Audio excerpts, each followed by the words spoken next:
Are you ready to transform your summer into an epic splash-tastic adventure?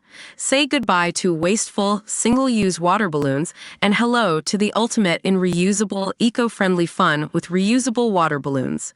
Check out the link in the video description to get yours on Amazon today. Supermarkets have built an ecosystem of data from shoppers using loyalty cards as they make millions by relentlessly mining information, insiders have revealed. Data science analysts go through purchases every day from Tesco and Sainsbury's customers who use their Club Card or Nectar cards to benefit from lower prices. Teams at a firm called dunnhumby, owned by Tesco, and another called Nectar 360, owned by Sainsbury's, take all this information to work out spending patterns.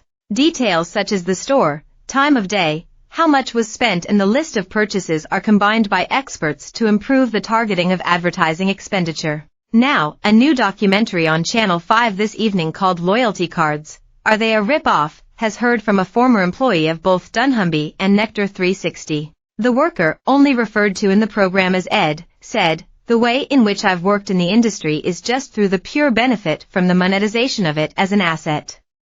So using data to then sell to suppliers." Presenter Alexis Conran then said to him, "So essentially, what you're telling me, if I've understood you correctly, the reason that Tesco and Sainsbury's and every other retailer wants you, the customer, to become part of a loyalty scheme is because by doing so I'm opening up a big and rather profitable source of income for the retailer, which is I'm giving them my data and they're going to make money off that."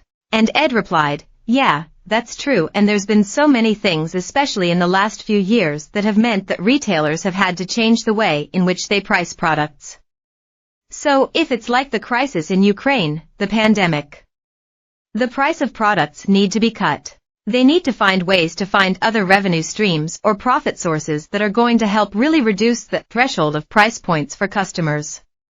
So while I suppose it's very easy to be like, oh, it is a source of profit, but actually that profit feeds into the bigger picture of how actually they can hopefully bring value back to customers." Ed went on to explain what happens once someone has shopped with their loyalty card with the supermarket knowing what has been bought, when and where. He continued, that one transaction is one entry point to the ecosystem of data.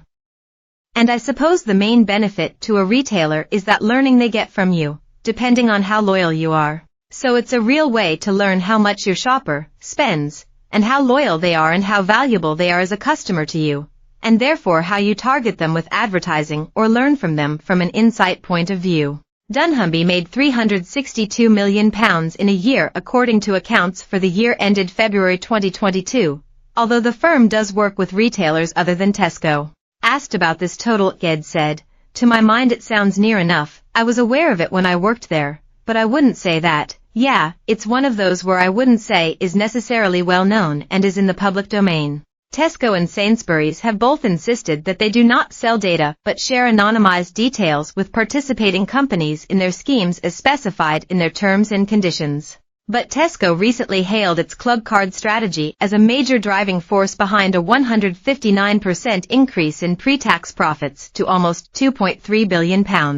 It added that there were 17,000 media retail campaigns in the last year using Club Card Retail Insight. And consumer expert Harry Wallop told the program, "They can work out what you like, what you don't like, whether it's worth launching a new product or not. And they will relentlessly mine your data. You're giving access for companies to trawl through, digitally, your entire shopping, where you are, where you've been shopping, who else you shop with. They then take that data and they sell it. Tesco Club Card and Sainsbury's Nectar sell that data. It may not be your individual name or your individual email or telephone number.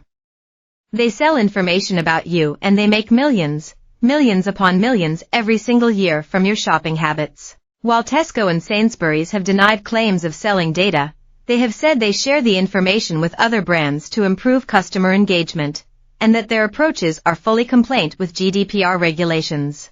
Among the companies which the supermarkets work with are the Ad.